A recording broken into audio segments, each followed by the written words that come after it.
तो अब आपका हर लिहाज से एक रोल बढ़ जाता है, जिसमें गाइडेंस भी है, स्टीयरिंग भी है, सुपरविजन भी है, चेक भी है, अकाउंटेबिलिटी करना भी है।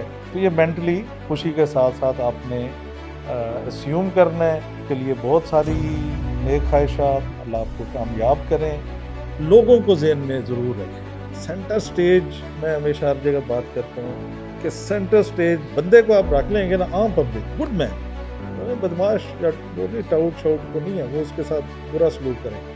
आम आदमी, कॉमन मैन, उसको सामने रख के अपनी तमाम सोच, पॉलिसी, स्टाइल उसके साथ जोड़ देंगे तो आपकी ज़िंदगी भी अच्छी और आखिरत भी।